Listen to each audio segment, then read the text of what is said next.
IBT detail చూస్తే Trinidad and టొబాగోలో పర్యటిస్తున్న భారత ప్రధాని నరేంద్ర మోదీ ఆ దేశ ప్రధాని కమలా ప్రసాద్ బిస్సేర్ను బీహార్ ముద్దుబిడ్డగా అభివర్ణించారు. మోదీ అక్కడ జరిగిన కార్యక్రమం బీహార్లోని బక్సర్కు చెందిన వారని, బీహార్ ప్రజలు ఆమెను తమ కుమార్తెగా భావిస్తున్నారని చెప్పారు. బీహార్ వారసత్వం ప్రపంచానికి గర్వకారణమని మోదీ పేర్కొన్నారు. ట్రినిడాడ్లోని పలు వీధులకు బనారస్, పాట్నా, కోల్కతా, ఢిల్లీ వంటి భారత నగరాల పేర్లు పెట్టడం ఆనందంగా ఉందని తెలిపారు.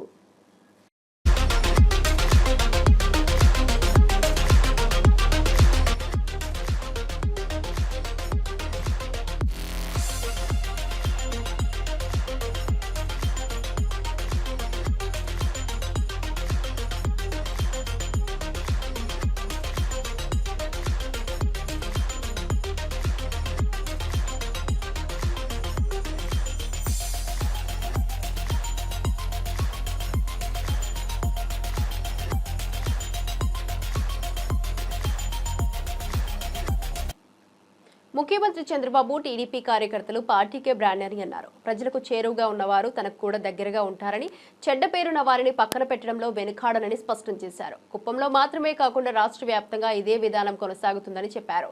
శాంతిపురం మండలంలోని ఏపీ మోడల్ స్కూల్ సమీపంలో జరిగిన నియోజకవర్గ కార్యకర్తల సమావేశంలో పాల్గొని ప్రభుత్వం చేపట్టే సంక్షేమ అభివృద్ధి కార్యక్రమాల్లో కార్యకర్తలు భాగస్వాములు కావాలని కోరారు.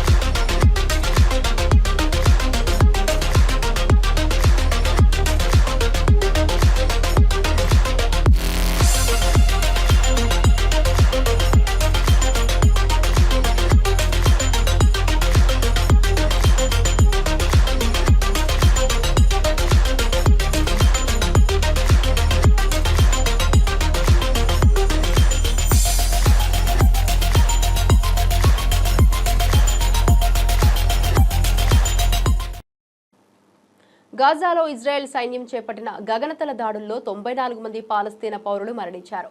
హమాస్ మిలిటెంట్లను లక్ష్యంగా చేసుకుంటున్నామని ఇజ్రాయెల్ రక్షణ దళం చెబుతున్నప్పటికీ పౌర మరణాలే ఎక్కువగా కనిపిస్తున్నాయి. తాజా దాడుల్లో చనిపోయిన 94 మందిలో 45 మంది ఆహార పంపిణీ కేంద్రం వద్ద వేచి ఉన్నవారే కావడం విషాదకరం. దక్షిణ గాజాలోని శరణార్థి శిబిరంపై జరిగిన దాడిలో 13 మంది ప్రాణాలు కోల్పోయారు. మధ్య గాజాలోని ఫలాఫెల్ స్టాండ్ సమీపంలో జరిగిన దాడిలో 8 మంది మరియు గాజా సిటీలోని పాఠశాలపై జరిగిన దాడిలో మరికొంతమంది మరణించారు. ఈ ఘటనలు పౌరుల భద్రతపై తీవ్ర విమర్శలు రేకెత్తిస్తున్నాయి.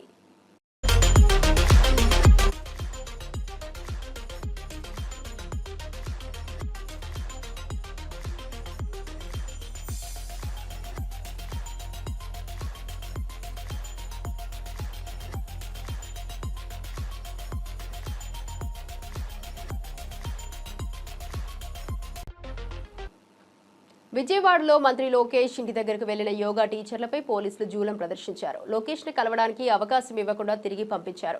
యోగా టీచర్లలో మహిళలుండగా కూడా పోలీసులు కనికరం చూపకుండా నిన్న అరెస్టు చేశారు. వారి ఫోన్లు లాక్కుని దురుసుగా ప్రవర్తించారు. ఈ పరిస్థితుల్లో పోలీసులు యోగా టీచర్ల మధ్య వాగ్వాదం చోటు చేసుకుంది. తమ సమస్యల పరిష్కారానికి లోకేష్ ను కలవాలని యోగా టీచర్లు కోరుతుండగా పోలీసులు అనుమతి ఇవ్వకపోవడం వల్ల ఉద్రిక్తత తలెత్తింది. ఈ ఘటనపై పలు వ్యతిరేక స్వరాలు వ్యక్తమవుతున్నాయి. ఇక పోలీసుల చర్యల పట్ల తీవ్ర విమర్శలు వెల్లువెత్తుతున్నాయి.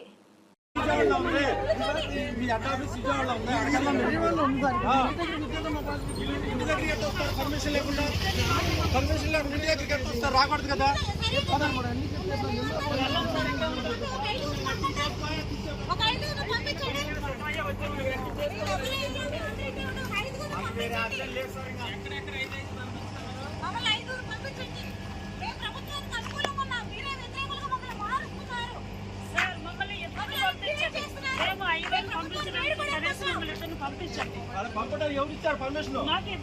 ఎవరు ఇచ్చారమ్మా పర్మిషన్?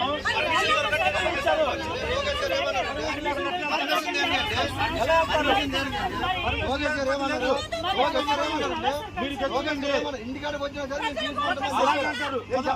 అలాగే చెప్తారు దీనికోసం ధనాచారం చెప్పలేదు. లోకేష్ గారు ఆ మాట అన్నారా అనలేదా? లోకేష్ గారు ఆ మాట అన్నారా అనలేదా? నిన్న చెప్పామమ్మా, నిన్న సాయంత్రం వరకు చెప్పాం. కాంగ్రెస్ పార్టీకి చెందిన ప్రముఖ నేతలు గాంధీ భవన్ కు చేరుకున్నారు. పీసీసీ కార్యనిర్వాహక అధ్యక్షుడు జగ్గారెడ్డి, ప్రభుత్వ విప్ ఆది శ్రీనివాస్, మంత్రి దామోదర రాజనరసింహ, సీనియర్ నేత రాజ్యసభ సభ్యుడు కె కేశవరావు ఈ సమావేశంలో పాల్గొన్నారు. పార్టీ భవిష్యత్ కార్యాచరణపై చర్చించేందుకు సూచనలు అందించాలనే ఉద్దేశంతో వారు గాంధీ భవన్ కు చేరుకున్నారు.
తిరుమల శ్రీవారిని దర్శించుకున్న ఏపీ టీడీపీ మంత్రి సవిత ప్రత్యేక పూజలు నిర్వహించారు. మంత్రి తన కుటుంబ సభ్యులతో కలిసి తిరుమల చేరుకుని ఆలయ ఆనందాన్ని ఆస్వాదించారు.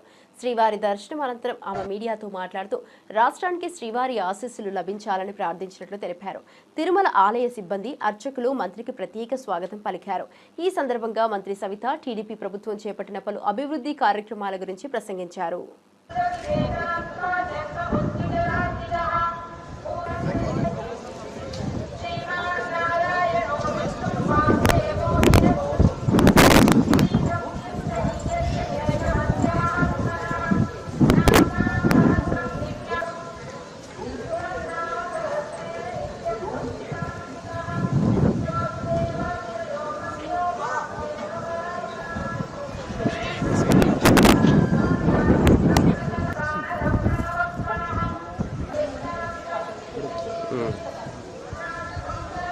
ఈరోజు ఉదయం కలియుగ వెంకటేశ్వర స్వామి దర్శనం చేసుకున్నాం. చాలా మంచి దర్శనం జరిగింది.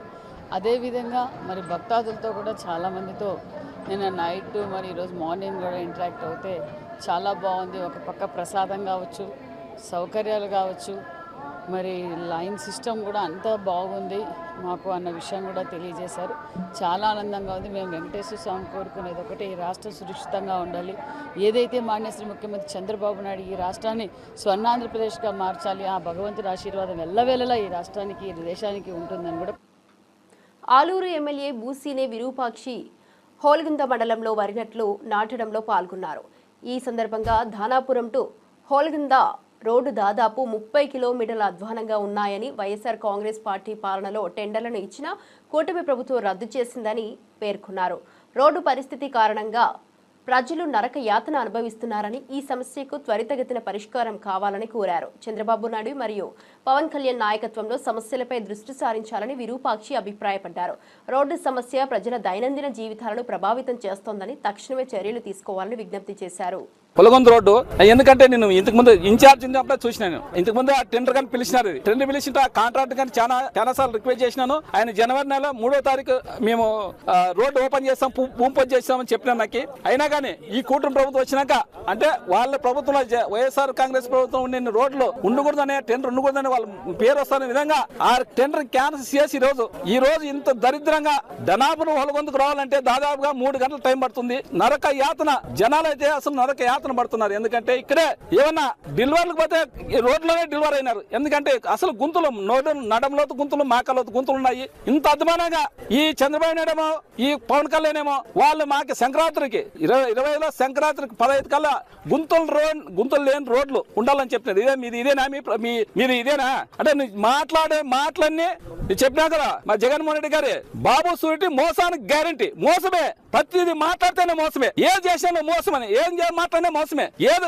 ఎక్కడ అడుగు పెట్టినా మోసమే. మోసం ఈ మోసం చేస్తూ ఈ రోడ్డుని అన్యాయంగా రోడ్డు స్టార్ట్ చేసేదాన్ని దీన్ని క్యాన్సిల్ చేసి ఈ రోజు డనాపు నుంచి పొలగొందకు పోయే జనాలకి. ఎందుకంటే రైతులు పోతున్నారు ఇక్కడ. ఎందుకంటే main headquarter Polagonda, headquarter ఆదో నుంచి ఏదైనా రావాలన్నా పోలన్నా మెయిన్ ఇక్కడ ఇదే రోడ్డు, మెయిన్ పొలగొందకే రోడ్డు. ఎందుకంటే ఇక్కడ అక్కడ నుంచి ఆదో నుంచి సరుకులు తీసుకున్నా లేదు. ఇక్కడ ఈ రోడ్డు లేని దానికి చాలా మంది బస్సులు డిపోలు కానీ క్యాన్సిల్ చేసినారు. వాళ్ళని డిపోలు రిక్వెస్ట్ చేసి నేను లేదు సార్ చాలా మంది ఇబ్బంది అవుతుంది, లేదంటే వాళ్ళు లేదు సార్ మా అన్ని కట్లన్నీ తెగిపోతున్నాయి అంటున్నారు. వాళ్ళు బస్సులకి ఉండే కట్లు గిట్లన్నీ తెగిపోతున్నాయి సార్, ఇరిగిపోతున్నాయి సార్, మేము రాలేమంటే లేదు సార్ లేదు చాలా ఇబ్బందులు పడతారు, పోయి ఆటోలు కానీ రావు, ఏం రావు, ఎట్లా ఖచ్చితంగా రావాలంటే రిక్వెస్ట్ చేసి వాళ్ళని బస్సులు తిప్పుతున్నారు. ఇప్పుడు కావాల్సింటే మీరు బస్సు డ్రైవర్ ఉన్నాడు, డ్రైవర్ తో మాట్లాడండి. ఇది చాలా నరక యాతన. ఇప్పుడు ముస్లిం నడితే ఎట్లా మేము పారైనా ఇట్లా ఈ బస్సు ఇంత మాకైతే ఆటోలు అయితే ఎన్నోసారి ఎంతో మంది ఇక్కడే పోతూ చాలా మంది చనిపోయినారు. ఎందుకంటే టయానికి చేరుకోలేక దాదాపు 2 గంటలు 3 గంటలు టైం పడుతుంది పొలగొంద నుంచి పోవాలంటే. అలాంటిది మీరు మీ కూటమి ప్రభుత్వం పవన్ కళ్యాణ్ ఎక్కడ పోయినావు ఆయనవా, ఎక్కడ పోయినావు? పంచాయతీరాజ్ శాఖ మంత్రి తీసుకున్నావు, నువ్వు ఏం చేసేది తీసుకున్నావు?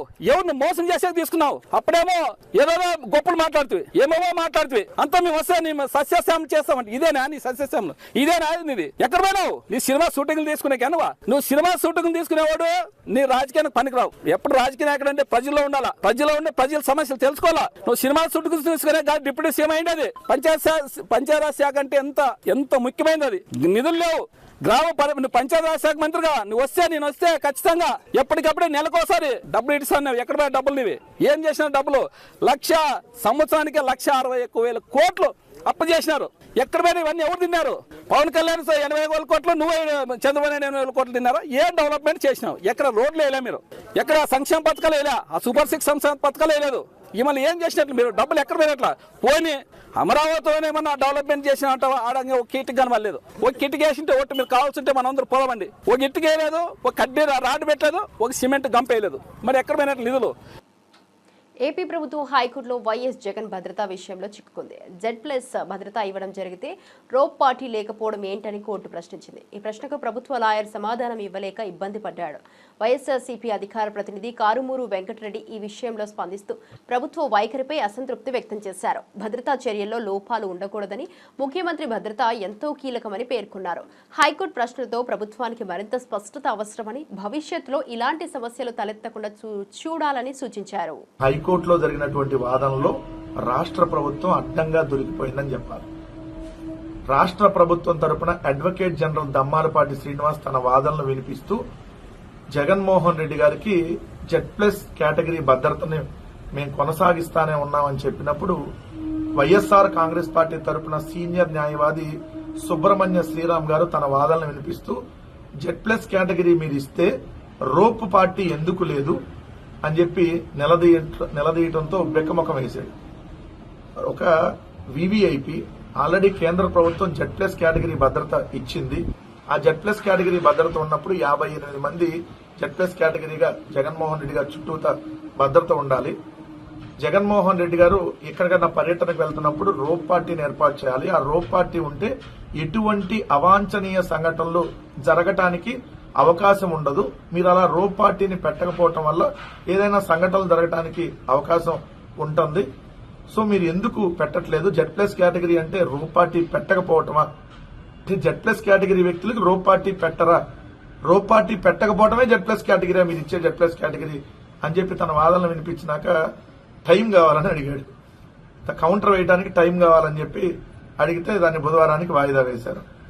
క్లియర్ గా మొన్న నెల్లూరు పర్యటనకు సంబంధించి ఏదైతే వైఎస్ఆర్ కాంగ్రెస్ పార్టీ ఎమ్మెల్సీలుగా ఉన్నటువంటి లేళ్ల అప్పిరెడ్డి గారు, అదేవిధంగా పర్వతరెడ్డి చంద్రశేఖర్ రెడ్డి గారు వేసినటువంటి పిటిషన్ మీద వాదనలు వినిపిస్తున్నటువంటి సమయంలో నెల్లూరు పర్యటనలో హెలీప్యాడ్ కి మేము అడిగిన దగ్గర పర్మిషన్ ఇవ్వలేదు. వాళ్ళు ఒక ప్లేస్ ఇచ్చారు. ఆ ప్లేసు కనీసం అడుగు తీసి అడుగు వేయటానికి కూడా అవకాశం లేనటువంటి ప్రాంతం. అంతగా పొదలు, పిచ్చి మొక్కలు, చెట్లు అన్ని మొలిచి ఒక అటవీ ప్రాంతం లాగా ఉంది. దాన్ని ఇప్పుడు చదును చేయాలంటే 3-4 రోజులు సమయం పడుతుంది. సో అందుకని మేము పర్యటనని తాత్కాలికంగా వాయిదా వేసుకున్నాం. జగన్మోహన్ రెడ్డి గారు ఎక్కడ ఏ పర్యటనకి వెళ్తున్నా సెక్యూరిటీ కల్పించే విధంగా, రోప్ పార్టీ ఉండే విధంగా చర్యలు తీసుకోండి. ఆయన వెళ్తున్నటువంటి దారిలో safe moving, safe travelling, safe landing అయ్యే విధంగా చర్యలు తీసుకోమని చెప్పి ఏదైతే హైకోర్టుకి వైఎస్ఆర్ కాంగ్రెస్ పార్టీ తరఫున సీనియర్ న్యాయవాది వాదించారో దాన్ని బుధవారానికి వాయిదా వేశారు. ఇక్కడైతే ప్రభుత్వ డొల్లతనం క్లియర్ గా కనపడింది. తిరుపతి వైఎస్ఆర్సీపీ ఇన్ఛార్జి భూమున అభినయ్ రెడ్డి రేషన్ షాపులను ఆకస్మిక తనిఖీ చేశారు. పేదలకు దక్కాల్సిన బియ్యం బ్లాక్ మార్కెట్ కి పంపుతున్న వారిపై చర్యలు తీసుకోవాలని, డోర్ డెలివరీ సిస్టమ్ను వెంటనే పునరుద్ధరించాలని కోరారు. మంత్రి అభినయ్ రెడ్డి మన రాష్ట్రంలో పేదల నోట్లకి వెళ్లాల్సిన రేషన్ బియ్యం అధికార పార్టీ నేతల జేబుల్లోకి వెళ్లిపోతుందని ఆరోపించారు. ప్రతి సంవత్సరం ప్రభుత్వం సుమారు 300 కోట్ల కిలోల బియ్యం పంపిణీ చేస్తుంది. తనిఖీల సందర్భంగా కనీసం 10-15% అంటే 30-45 కోట్ల బ్లాక్ మార్కెట్ కు వెళ్తున్నట్లు గుర్తించినట్లు తెలిపారు. ఇక రేషన్ వ్యవస్థలో పారదర్శకత కోసం కఠిన చర్యలు అవసరమని అభినయ్ రెడ్డి పేర్కొన్నారు.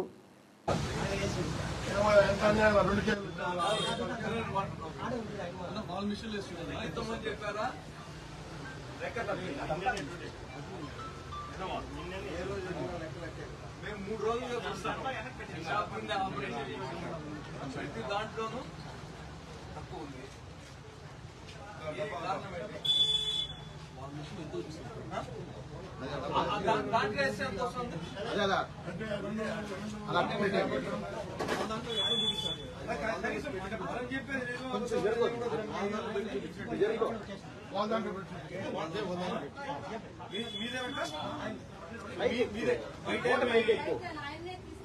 తీసుకొని వచ్చినాం, ఇక్కడ పెట్టారు అంతే.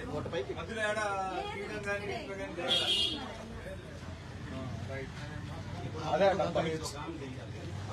అవి అమౌంట్ దాంట్లో పెడతాం. ఒకసారి దాంట్లో పెట్టండి. అమౌంట్ దాంట్లో పెట్టి పెట్టామా? దాంట్లో పెట్టాం. వీటిలో వచ్చే నువ్వు దిగే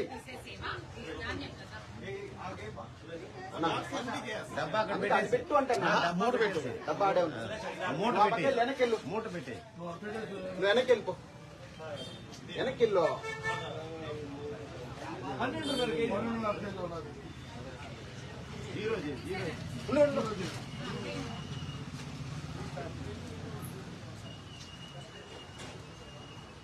ఓకే, కొంచెం వెనక్కి.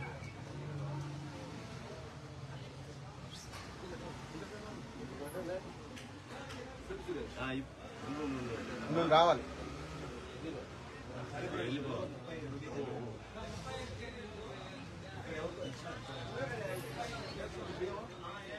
వెళ్ళిపోయారు అక్క వాళ్ళు ఉంటారా? అన్న ఈ పక్కన వెనక్కి రా. వెనక్కి రా. అట్లా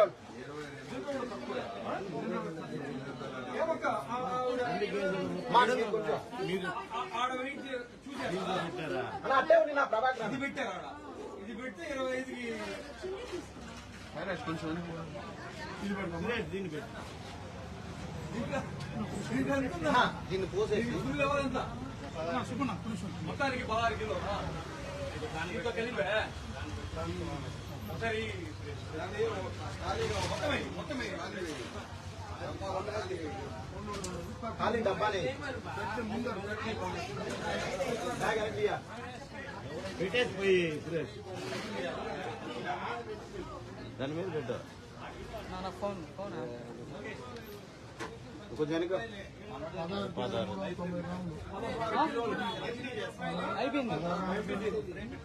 తీసి కింద పోసి ఆ దగ్గర ఉండేది అవి పోయి అమౌంట్ పోయి. అవునవును. ఈవీఎం మాయాజాలంతో కూటమి అధికారంలోకి వచ్చిందని మాజీ మంత్రి రోజా విమర్శించారు.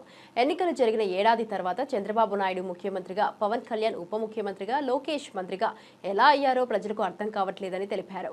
ఈ వ్యాఖ్యల ద్వారా గందరగోళం సృష్టించే ప్రయత్నం జరుగుతోందని ఆమె పేర్కొన్నారు. ప్రజాస్వామ్య వ్యవస్థ పట్ల ఇలాంటి అనుమానాలు ప్రజల్లో అపార్థం కలిగిస్తాయని ఆమె అభిప్రాయపడ్డారు. ఎన్నికల ప్రామాణికతను ప్రశ్నించాలనే ఉద్దేశంతో రోజా ఈ వ్యాఖ్యలు చేయడం రాజకీయ వర్గాల్లో చర్చనీయాంశంగా మారింది. ఈవీఎంలపై పూర్తి నిర్దిష్టత అవసరమని ఆమె హితవు పలికారు. గతంలో సంక్షేమ వర్గాలు కూడా ఇవ్వకుండా ఆయన వచ్చిన తర్వాత ఎలా వెన్నుపోటు పొడిచారో మనం అందరం కూడా చూసాం. కానీ ఈసారి ఈవీఎం మాయాజాలం కూడా తోడవటంతో ఏ విధంగా మెజారిటీలు కళలో కూడా వాళ్ళకి రావు. ఎందుకంటే ప్రజలకు వాళ్ళు ఏం చేసింది లేదు. కానీ ఈరోజు అందలం ఎక్కిన తర్వాత కనీసం మారుతారు, ప్రజలకు ఇచ్చిన వాగ్దానాలు చేస్తారు, ఈ రాష్ట్ర ప్రజల్ని కాపాడుకుంటాడు, రైతుల్ని కాపాడుతాడు, మహిళలను కాపాడుతారని అందరూ ఎదురు చూశారు. కానీ పెద్దలు అంటారు కదా, కుక్కతోక వంకర, గోదావరి ఈదిన మళ్ళీ ఆ గట్టుకు వెళ్ళాక ఆ తోక అలాగే వంకర పోతుందంట. అలా చంద్రబాబు నాయుడు అధికారంలో రావటం వరకు నేను మారాను, ఇంక నుంచి చేస్తాను అంటాడు. కానీ అధికారంలోకి వచ్చాక మళ్ళీ సేమ్, ఏం మారడు, ఏం చేయడు. సో ఈ సంవత్సర కాలం అయిపోతుంది. ఇప్పటి వరకు ఒక విద్యార్థికి కానీ, ఒక రైతుకు కానీ, ఒక మహిళకు కానీ ఎవరికైనా మంచి చేశారు అంటే ఈరోజు ప్రజలందరూ కూడా ఎంత కోపంగా ఉన్నారు, ఈ ప్రభుత్వం మీద ఎంత ఆవేశంగా ఉన్నారనేది మొన్న వెన్నుపోటు దినం మనం చేసినప్పుడు రాష్ట్ర వ్యాప్తంగా ప్రజలు, రైతులు, విద్యార్థులు రోడ్డు. హైదరాబాద్ లక్డికాపూల్ మాజీ సీఎం రోషయ్య విగ్రహాన్ని ఏఐసీసీ అధ్యక్షుడు మల్లికార్జున ఖర్గే, తెలంగాణ సీఎం రేవంత్ రెడ్డి ఆవిష్కరించనున్నారు. ఈ కార్యక్రమంలో తెలంగాణ పీసీసీ చీఫ్ మహేష్ కుమార్ గౌడ్, భట్టి విక్రమార్క, మంత్రులు శ్రీధర్ బాబు, కోమటిరెడ్డి వెంకటరెడ్డి, జూపల్లి కృష్ణారావుతో పాటు రోషయ్య కుటుంబ సభ్యులు పాల్గొన్నారు. రోషయ్య సేవలను ప్రముఖులు ఈ సందర్భంగా స్మరించుకున్నారు. ఆయన రాజకీయ జీవితంలో సేవలను ప్రశంసించారు. రోషయ్య వంచనలేని నేతగా, ప్రజల కోసం పనిచేసిన శ్రేష్ఠ వ్యక్తిగా గుర్తింపు పొందారని పలువురు పేర్కొన్నారు. ఈ విగ్రహ ఆవిష్కరణ కార్యక్రమం ఆయన సేవలకు నివాళిగా నిలిచింది. ఆ మూర్తిలో మనం ప్రస్ఫుటంగా చూడగలుగుతూ ఉన్నాం. ప్రవేశపెట్టిన ఒక కీర్తిని ఆ మూర్తిలో మనం ప్రస్ఫుటంగా చూడగలుగుతూ ఉన్నాం.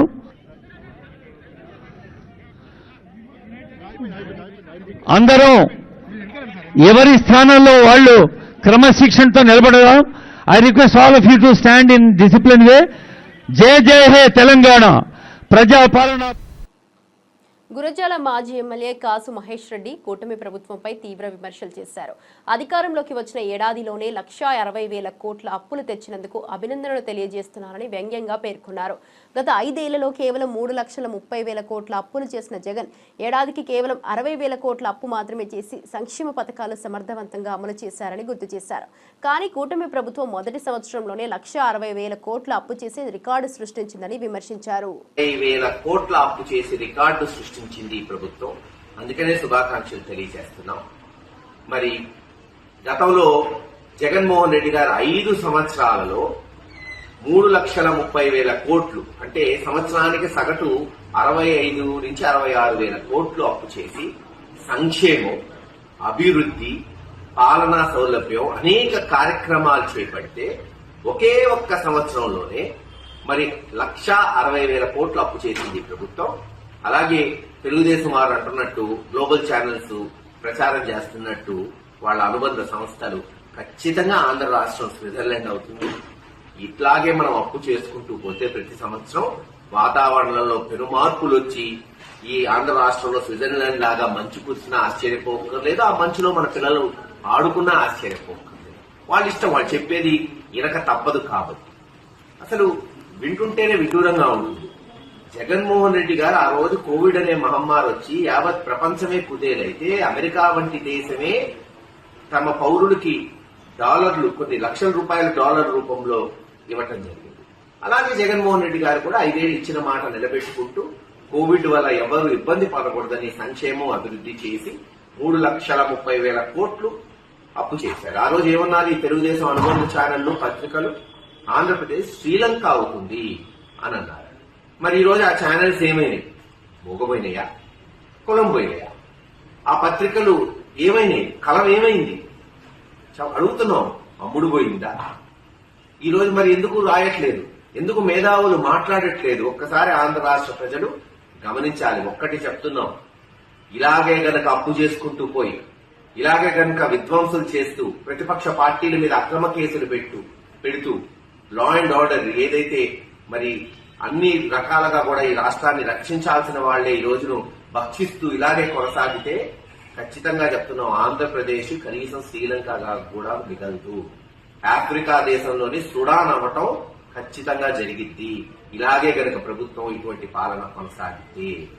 మరొక విషయం, చంద్రబాబు నాయుడు గారు చెప్పారు, తానే సంస్కరణలు తీసుకొచ్చాను, విద్యుత్ని ₹1 పెంచను, నాణ్యమైన విద్యుత్ని ఇస్తాను. ఉప ముఖ్యమంత్రి పవన్ కళ్యాణ్ వైసీపీ నేతలను హెచ్చరించారు. శ్రమించి పనిచేస్తున్న వారికి మళ్లీ కోపం తెప్పించవద్దని స్పష్టం చేశారు. రప్ప అంటూ వైసీపీ చేసే తాటాకు చప్పులకు భయపడేదే లేదని తేల్చి చెప్పారు. ప్రకాశం జిల్లా మార్కాపురం వద్ద 12 ఎకరాల్లో 1290 కోట్ల రూపాయలతో ప్రారంభమైన తాగునీటి పథకానికి శంకుస్థాపన చేశారు. ఈ పథకం ద్వారా ప్రజలకు తాగునీటి కష్టాలు తొలగిపోతాయని పేర్కొన్నారు. పథకానికి మద్దతు అందించడానికి ప్రతినిధులు కృషి చేయాలని పిలుపునిచ్చారు. పవన్ వ్యాఖ్యలు వైసీపీపై మరింత దృష్టి సారించాయి. జిల్లా పోలీస్ అధికారి, సూపరింటెండెంట్ ఆఫ్ పోలీస్, అలాగే శ్రీమతి పి గాయత్రీదేవి గారికి ఇంజనీరింగ్ చీఫ్ గ్రామీణ తాగునీటి సరఫరా, శ్రీ డి హరేరామ్ నాయక్ గారికి చీఫ్ ఇంజనీర్ గ్రామీణ తాగునీటి సరఫరా, అలాగే కృష్ణతేజ గారికి కమిషనర్ పంచాయతీరాజ్ గ్రామీణాభివృద్ధి, వెంకటకృష్ణ గారికి ఓఎస్డి, ప్రత్యేకించి మీ అందరికీ నా హృదయపూర్వక నమస్కారాలు, హృదయపూర్వక ధన్యవాదాలు.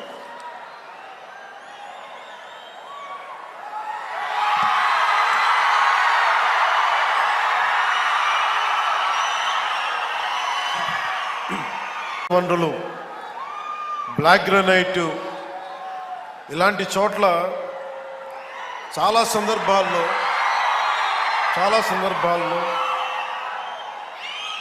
ముఖ్యంగా ఇక్కడున్న యువత, ఈరోజు నేను వచ్చిన సందర్భం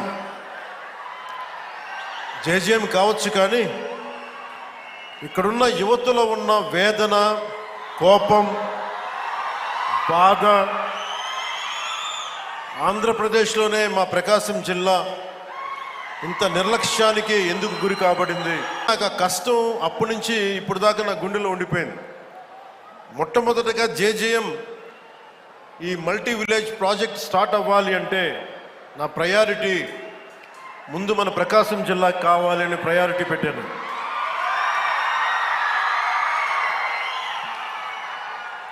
అలాగే మీకు గత ప్రభుత్వం మీకు ఏం చేసింది, ఎలా ప్రవర్తించారో మీ అందరికీ తెలుసు. మన జిల్లాకు సంబంధించి వెలిగొండ ప్రాజెక్టుకి ఒక 4,000 కోట్ల రూపాయలు కావాలి. దాంట్లో మేజరు ఎవరైతే భూపరిహారానికి కావాలి వాళ్ళు అప్పులు తీసుకున్నారు. రాష్ట్రం మీద లక్షల కోట్ల అప్పులు తీసుకున్నారు. రాయచోటిలో 2 ఆల్ ఉమ్మా టెర్రరిస్టులు అరెస్ట్ అయ్యారు. పోలీసులు వారి ఇంట్లో 50 ఐఈడీలు తయారీకి ఉపయోగించే సామాగ్రి, తుపాకులు, సూట్ కేస్, బకెట్ బాంబులు, మరణ ఆయుధాలు, కోడింగ్ బుక్స్, హ్యాకింగ్ సాఫ్ట్వేర్లు, నగరాల మ్యాప్స్ సీజ్ చేశారు. ఈ ఘటనలో ఒక పెద్ద ఉగ్ర కుట్రను భగ్నం చేశామని తెలిపారు.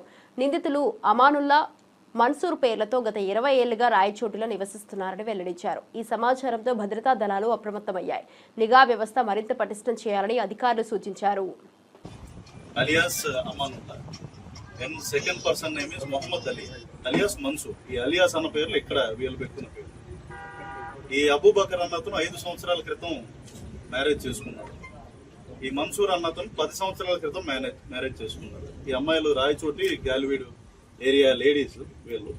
మరి 5 సంవత్సరాలు 10 సంవత్సరాల నుండి ఒక చిన్న ఇంట్లో ఉంటూ ఇంత సీజర్ మాకు పట్టుబడి ఆ ఇంట్లో సామానం గురించి ఇంట్లో ఆడవాళ్ళకి తెలియదు అనుకుంటే అన్నది మాకు అనుమానాస్పదంగా ఉంది. తెలుసా తెలీదా, మరి వీళ్ళని నిజంగానే ఏమార్చారా, మోసం చేశారా అన్నది ఫర్దర్ ఇన్వెస్టిగేషన్ లో మేము తేల్చాల్సిన